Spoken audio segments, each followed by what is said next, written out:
Akash, can you say about the hormonal regulation of lipid metabolism? What are the hormones will regulate lipid metabolic pathways?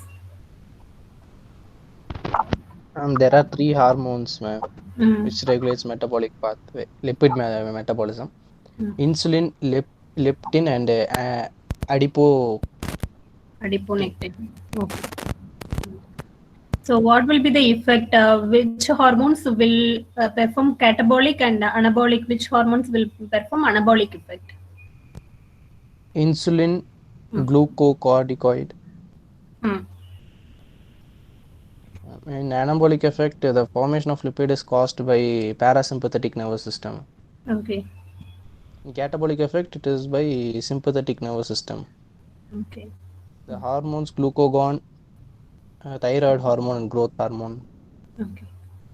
And this catabolic effect is known as negative regulation of hormones, and the positive regulation is nothing but anabolic effect. Okay.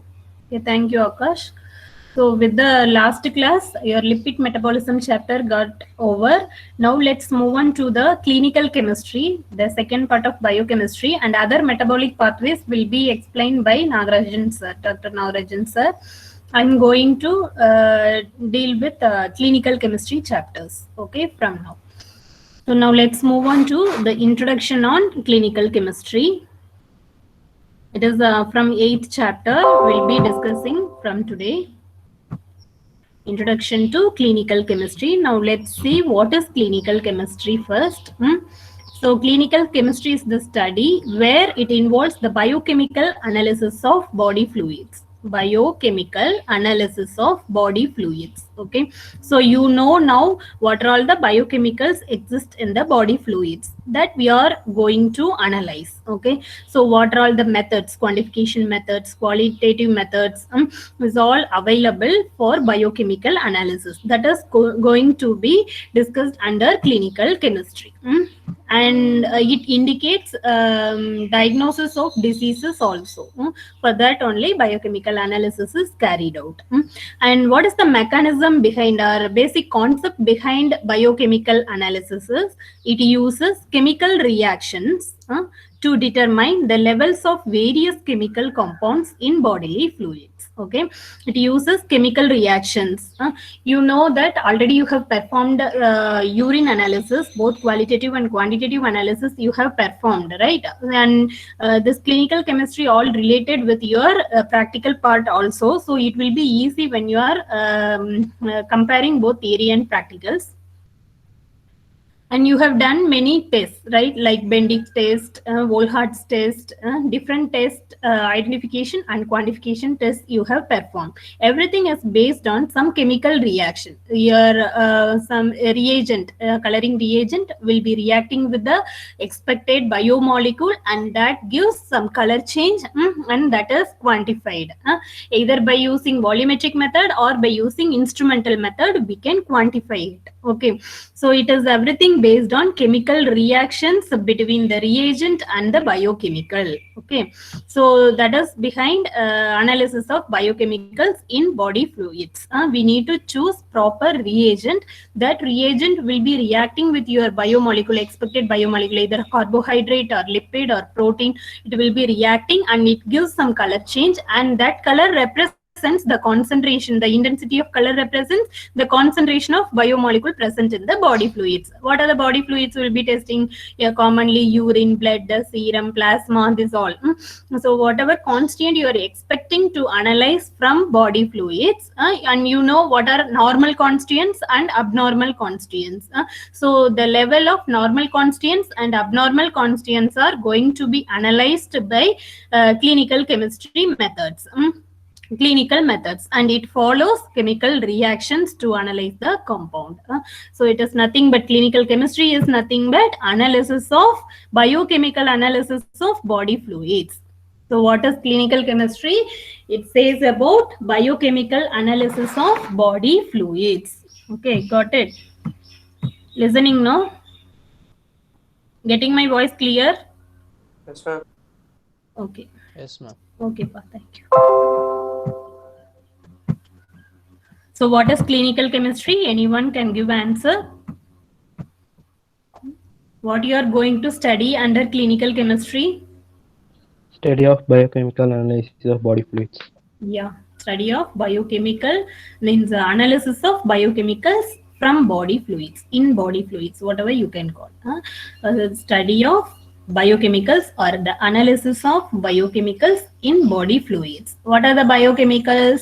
Both normal and abnormal constituents, either macromolecules or micromolecules, that will be analyzing. Okay, what is the basic concept behind it? Using chemical reactions. Chemical reaction itself, it represents, it will react with some chemical reagent. Compound will react with chemical reagent, and then it will produce some colored compound. The intensity of that colored compound is directly proportional to the concentration of biomolecule. So that represents how much amount of molecule is there in the body fluid. Okay, so that we are going to analyze in a clinical chemistry part. Okay, you're going to learn what are all the methods available and what are all the diseases available, at what condition what molecule will be in higher level or lower level or in healthy level. Everything you're going to learn, and that you're going to adopt when you are performing some diagnostic tests in the clinical laboratory. Okay, for that case it will be very helpful.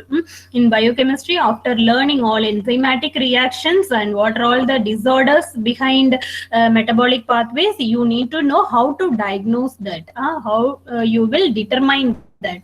Both there are determination methods are two types: qualitative analysis and quantitative analysis. Qualitative analysis means you will be just testing with a chemical reagent, it forms some color that represents the presence of that expected biomolecule, as you have done for normal constituents of urine. Likewise, quantitative means you have done Volhart's method, Bendix's method and all. Now and that will be coming under like calcium determination. All you have done, right? 3 methods you have done, 3 or 4 methods you have done.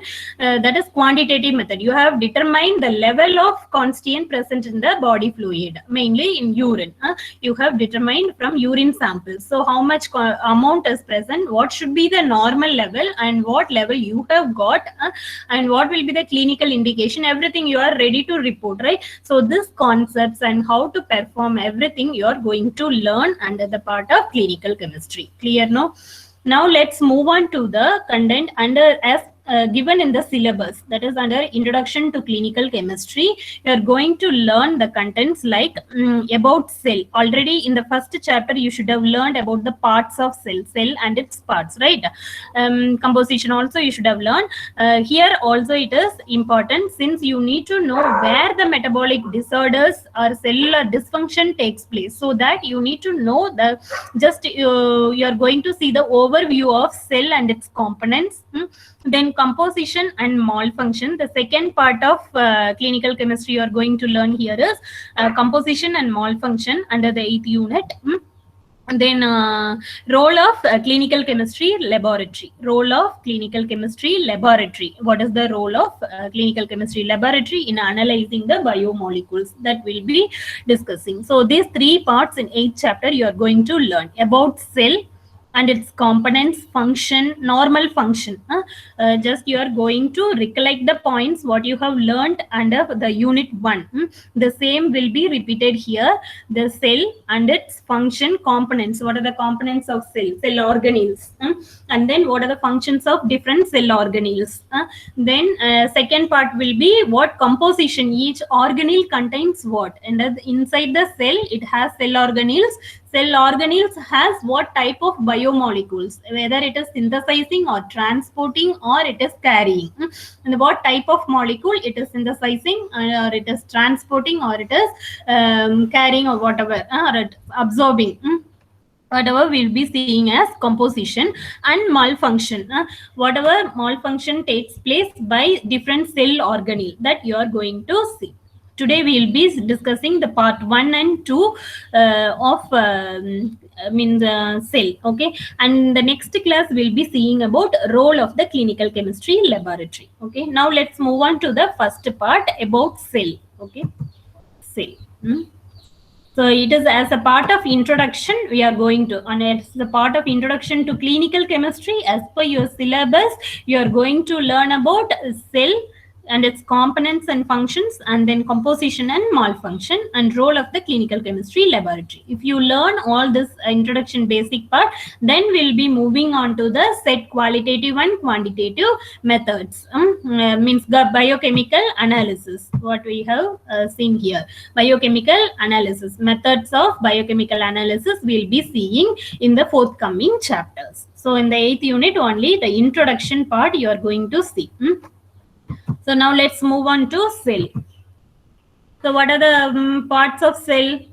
Anyone can read from this slide. You have already learned, right? You can say the each part of cell organelles. This is the whole cell of eukaryotic cell. And these are all the organelles. Organelles are components of cell. Okay, these are all different organelles. Can anyone say what are all the organelles present in the cell?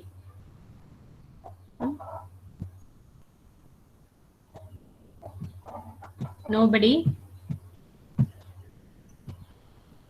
I have to call anyone or what? Gautam? Are you there? Gautam? Harish? Yes, ma'am.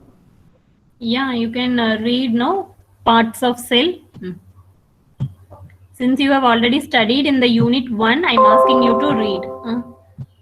Or just to say what are all the parts you are observing from the picture. Okay. Cytoplasm, Okay. mitochondria, This is mitochondria, cytoplasm, then centriole, centriole, cytoskeleton, centriole, cytoskeleton, smooth endoplasmic reticulum, this is smooth, and this is rough endoplasmic reticulum. nucleus, nucleolus, ribosomes. This is nucleolus, ribosomes. Ribosomes will be attached in endoplasmic reticulum. Peroxisome, plasma membrane. Then Golgi apparatus, lysosome. Right. So this nearly 14 parts are there in each cell. Okay, 14 parts in eukaryotic cell. 14 parts. These are all secretory vesicles. You can observe. Okay. And so these are all the different organelles. Thank you, Harish. Thank you.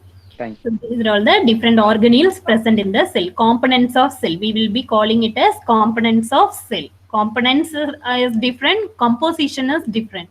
These are all components. Components are nothing but cell organelles. Cell organelles. Here you can see plasma membrane. The first part will be plasma membrane. It is the composition of plasma membrane is a lipid bilayer. You can see the part here. Lipid bilayer it has.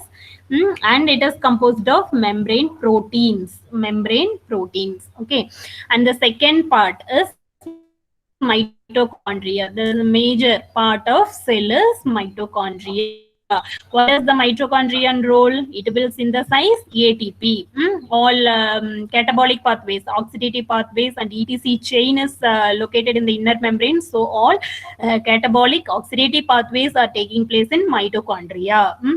Then cytoplasm, where glycolysis, here also enzymes are located in the cytoplasm required for even oxidative and other metabolic pathways, anabolic and catabolic pathways. Okay, and cytoskeleton, you can see the skeleton lines like this, filaments. So cytoskeleton is nothing but it comprises of microtubule, intermediate filaments, and actin filaments. Okay, this is the composition of cytoskeleton. Centrioles will be carrying microtubules. You can see that pair of tubules. So that is called centriole. And secretory vesicle. This will be absorbing for what purpose we'll be saying.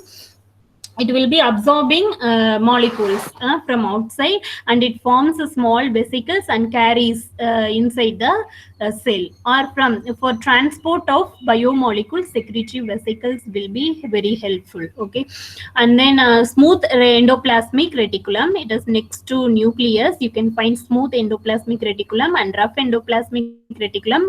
Why it is called rough? Since it will be composed with ribosomes. Ribosomes that are secreted or synthesized from nucleus will be transported to endoplasmic, rough endoplasmic reticulum, and it will be stored here. And this ribosomes are responsible for protein synthesis. Okay, ribosomal RNA. You can see here RNA. This is not seen clearly, but this ribosomes are responsible for protein synthesis.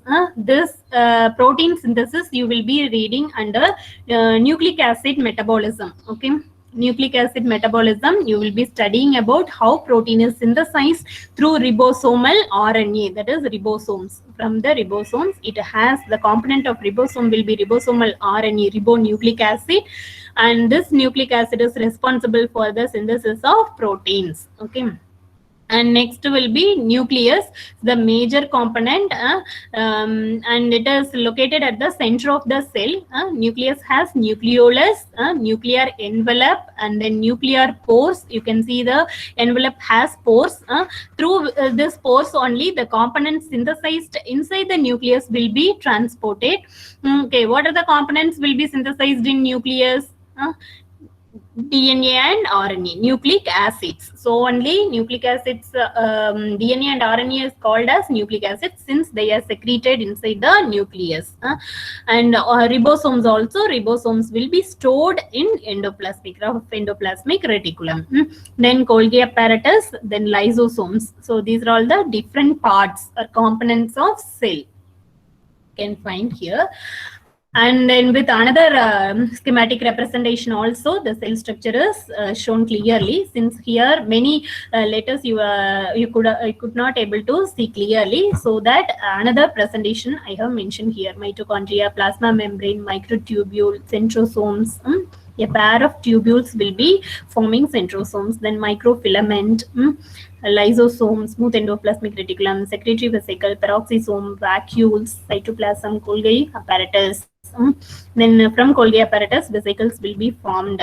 Then chromatin, chromosomes, where it is there in the nucleus, the nucleus, rough endoplasmic ribosomes are transported to get stored in the rough endoplasmic reticulum. Then intermediate filaments. So these are all the parts of eukaryotic cell. And now let's see the functions in the tabular column. What we have seen in the previous slides is mentioned with the tabular column here. So nucleus function is it is carrying genetic information, and it is assembly of ribosome subunits. Then it has structural support for the cell. These are all the functions of nucleus. Coming to ribosomes, ribosomes mainly has RNA and proteins since it is responsible for protein synthesis. Ribosomes means you must remember protein synthesis through RNA, ribosomal RNA. Then nucleus function is carrying genetic information. Why it is carrying genetic information? Since the components of composition of nucleus is DNA and RNA, nucleic acids. Okay. And then endoplasmic reticulum, rough endoplasmic reticulum is mainly meant for protein synthesis. Why? In rough endoplasmic reticulum only ribosomes are located.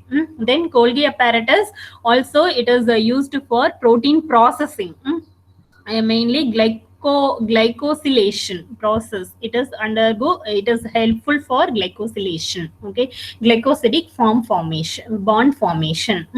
And as a protein processing, it is applicable. Then smooth endoplasmic reticulum will be helpful for lipid synthesis, where rough will be useful for protein synthesis through ribosomes, where smooth endoplasmic reticulum is responsible for lipid synthesis. Then lysosomes will be used for digestion and recycling. Since it is going for acid hydrolysis, so easily it will be helping for digestion of the molecules. Okay, then recycling. So these are all the functions of some parts of cell. Then remaining parts of cell, peroxisomes will be peroxisome. Name itself it indicates oxysomes, so it is applicable for oxidation of fatty acids, ethanol, and other compounds. Okay, it is helpful in oxidation. Then vacuoles will be varying with the coloration, storage of oils, carbohydrates, waters, and toxins. Vacuoles will be acting as storage for oils, carbohydrates, water, and toxins. Then mitochondria, mainly, what is the use of mitochondria? For ATP production. Since the enzymes are required for oxidation and reduction process and ATP synthesis are mainly taking place in mitochondria. Then chloroplast, pigments, you can find this is also helpful for production of ATP and sugars via photosynthesis. Photosynthesis occurs in plants only. So plant cells, chloroplast we can find, and photosynthesis also will take place. Then cytoskeleton will be having, it is nothing but it is having actin filaments. Actin is a protein and it gives structural support, like bones are giving support for our body. Likewise, cell, cytoskeleton is giving support for cell. Okay, movement of materials in some species and movement of the whole cell. This is all done by cytoskeleton. Then plasma membrane maintains intracellular environment. Okay, and selective permeability. It permits, selective permeability means it permits only the selected biomolecules inside and outside of the cell. Okay, so that is the main role. It controls, it acts as a controller membrane itself for cell components. So plasma membrane, and it maintains intracellular environment. It is like a cover for cell organelles. Then cell wall. Cell wall will be actually protecting and gives structural support for the cell. So these are all the different parts of cell and its function. So you know the functions clearly now, right?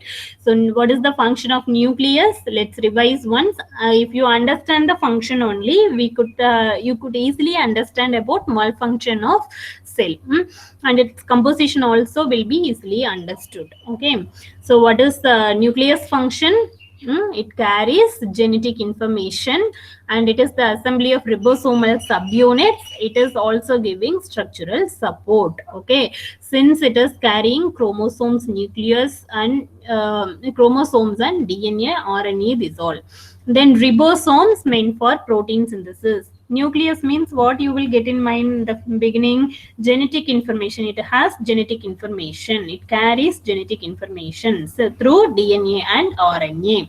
Then ribosomes means protein synthesis. Endoplasmic, rough endoplasmic reticulum, protein synthesis. Smooth endoplasmic reticulum, lipid synthesis. Then Golgi apparatus helps in protein processing. Lysozymes are digestive parts. We can say it as one more name also is there for lysosomes. Since it is applicable for digestion, it is called with another name. Anybody knows that? I couldn't recollect that point. If anybody knows, you can say. It is there in the textbook. Lysozymes, since it has a digestion property, it is called with another term also.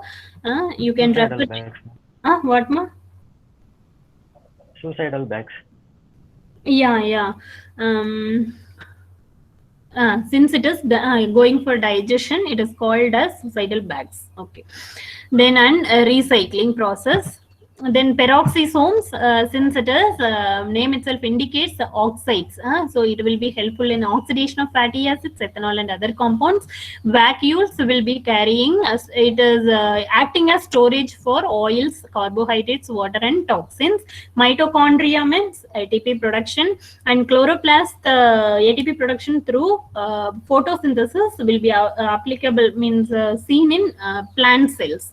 Then cytoskeleton gives structural support for the cell, and it helps in the movement also. Both static and dynamic functions will be controlled with cytoskeleton, supported with cytoskeleton. Then plasma membrane controls the movement of biomolecules in and outside of the cell, and it maintains intracellular environment, and it protects actually.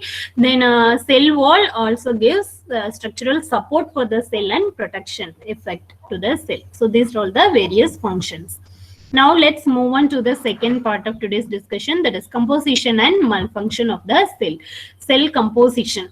It has three major molecules, major components as biocomponents. First one is water, water, then inorganic ions, then carbon containing organic molecules. This is the cell composition. Liquid part will be water. What solvent is there in the cell? Water. Then what type of ions? Inorganic ions. What type of molecules? Organic molecules. Organic means definitely carbon containing organic molecules. What are the organic molecules you have learnt? Metabolic, through metabolic processes. What are the organic molecules you have learnt as biomolecules?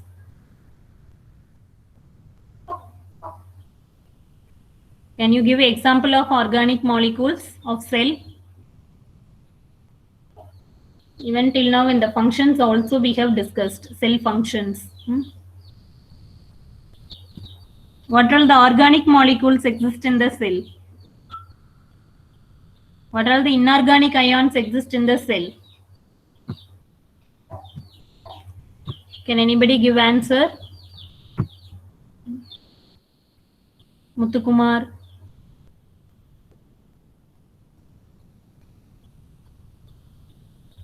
Muthukumar, can you give answer? Can you give an example for inorganic ions and organic molecules? Pavan? So nobody is listening, huh?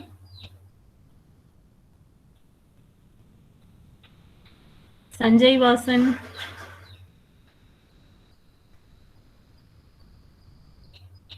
Rahul. Ma'am, Pawan. Yeah, Pavan. Give an example on organic molecules and inorganic ions present in the cell.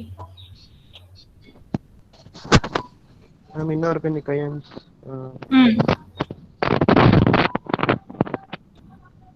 In cells, ma'am. Yeah.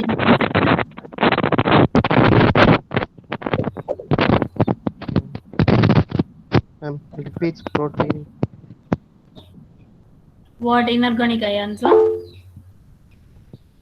Organic, ma'am. Organic, nucleic acids, proteins, he has given. Okay. What answers you have told? Organic? Organic, ma'am. Lipids, proteins, vitamins. Very good, very good. Inorganic ions? Carbon dioxide, ma'am. Ions? NaCl. Mm. Sodium and calcium.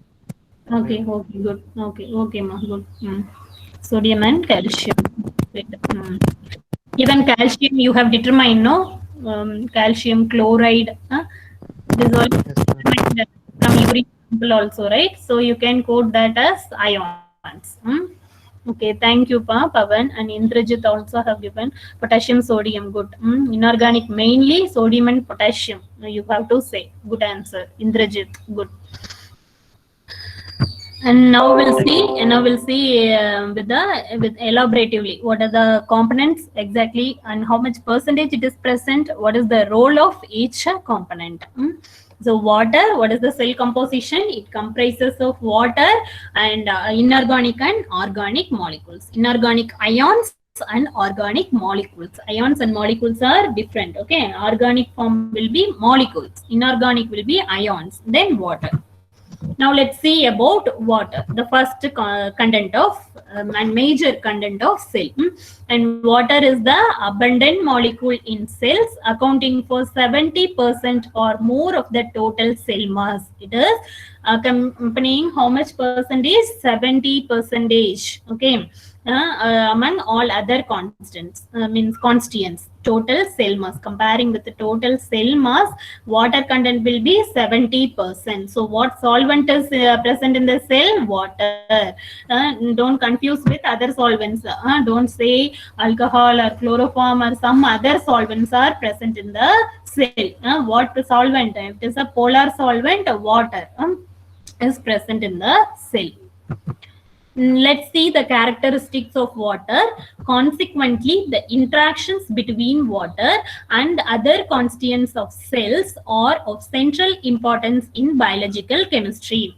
This water present in the cell has the importance in biological chemistry. How means it interacts with the biomolecules. Okay, let's see how it has interaction with the biomolecules, so that it makes that biomolecule to get dissolved in water, and it helps in the transport of biomolecules also. Okay, the next point says about the critical property of water in this respect is that it is a polar molecule. It is a polar molecule. What does polar molecule means? In which the hydrogen atoms have a slight positive charge. Hydrogen atoms will be having slight positive charge, delta positive. You can right, okay, like given in the next slide. This delta positive H, hydrogen in water molecule carries delta positive. This represents and delta negative OH. OH makes delta negative, so this represents the molecule is polar in nature. So water molecule is polar in nature. So hydrogen atoms carry positive charge and the oxygen carries negative charge. This says about water is polar molecule. What is the use of this polarity? Because of their polar nature, water molecules can form hydrogen bonds. It can form hydrogen bonds with each other. Either it can form hydrogen bond between water molecules, that is intermolecular hydrogen bonding, or with the other polar molecules. It can form with other polar molecules, whichever has a polar group like water, OH group or SH group or NH group. With other polar molecules, it can form hydrogen bonds. Hydrogen bonds are reversible bonds, not a irreversible bond. It will be reversible bond. So water can form hydrogen bonds with other polar molecules or with other water molecules itself. Okay, as well as interacting with positively or negatively charged ions. It may interact with positively and negatively charged ions also. Even it can interact with sodium, chlorides, like halides, whatever ions in negative form. Even protein may exist in positive and negative form, right? So it may interact with positively and negatively charged ions present in the cell. Okay, so these are all the main functions of water. You can see it is continuing with other points also, characteristics of water. So as a result of these interactions, what interaction it takes place? Hydrogen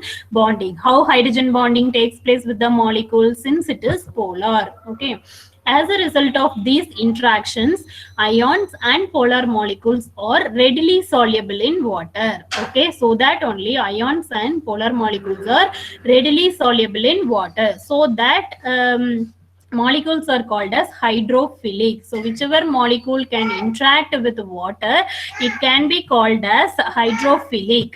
Hydrophilic towards water, since water is polar in nature. In contrast, molecules which cannot interact with water. Non-polar means they will not be carrying. Just a minute. Just a minute.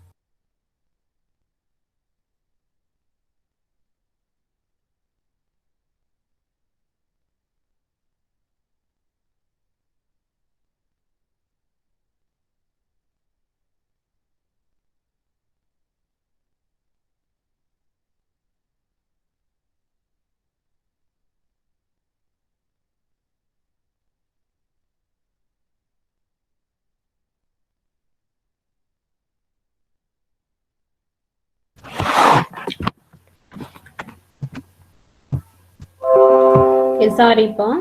Yeah, got some work, that's why. So hydrophilic means what? Whichever ions or polar molecules have interactions with water through hydrogen bonding, and those molecules are called as hydrophilic, and they are readily soluble in water. Okay, readily soluble in water.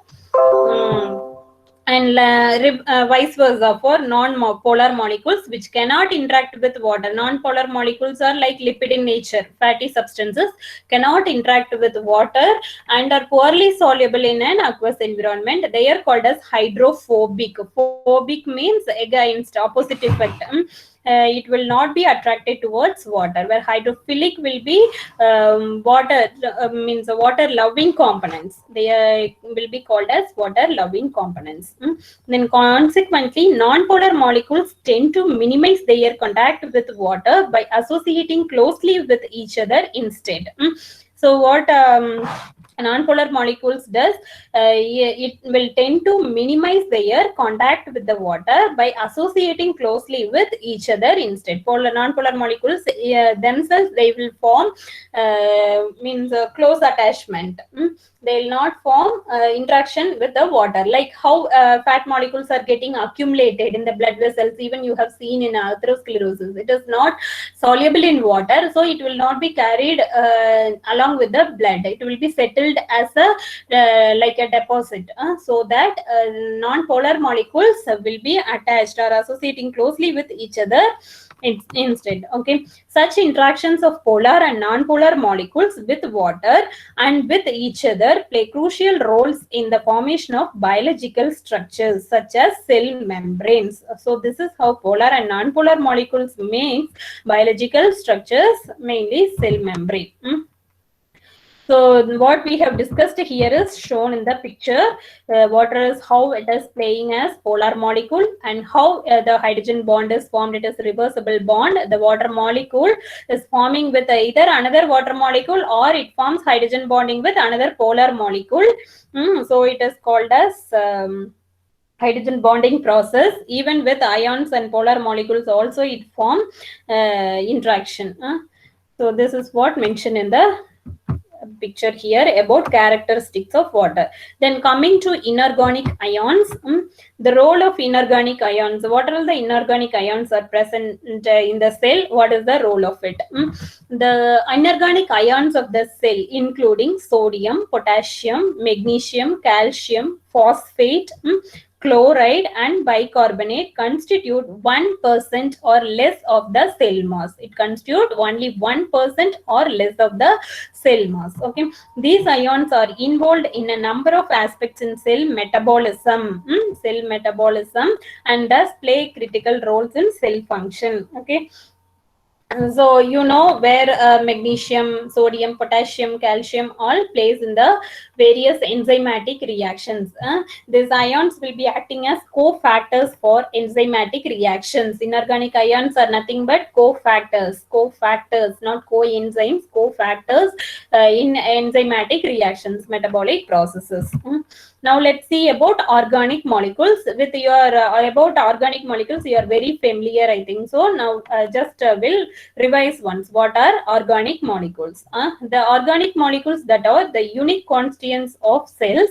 Most of these organic compounds belong to one of the 4 classes of molecules, that is carbohydrates, lipids, proteins and nucleic acids.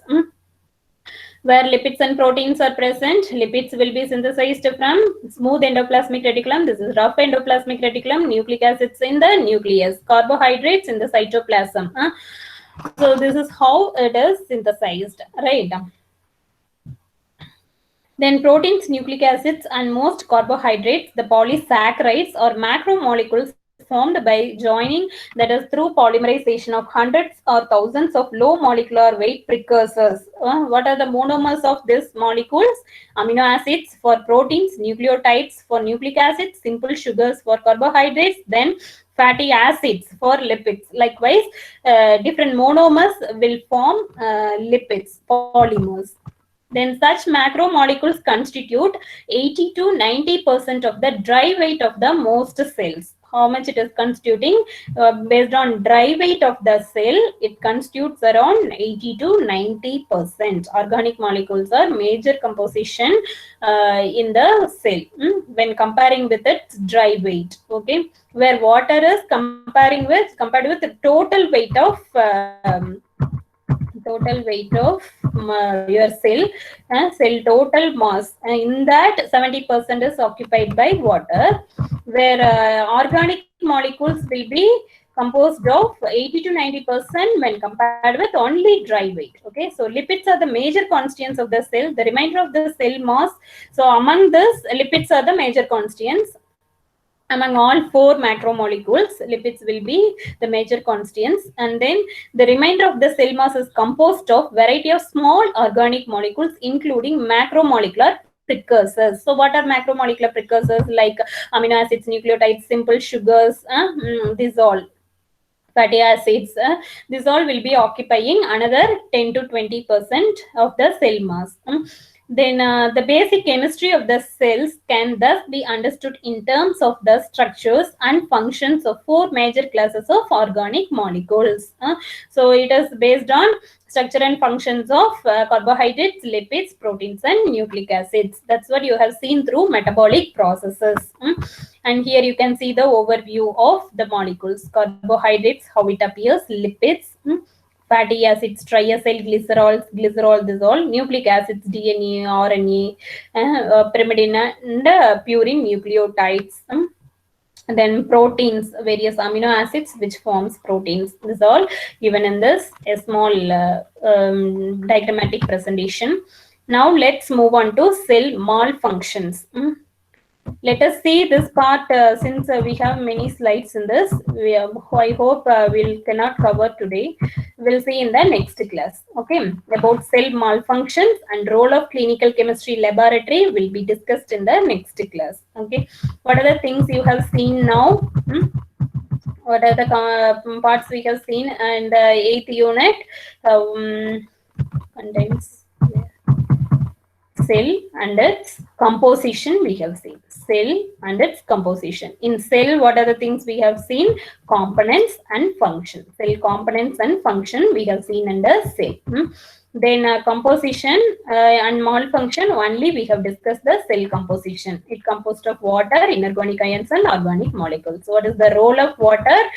And what is the role of inorganic ions? What are inorganic ions and what are organic molecules? What is the role of it? This all we have discussed. Cell malfunctions will be discussed in the next class. Is there any doubt till now? Clear, no? Okay, shall we discuss in the next class? Thank you all. Try to prepare assignments.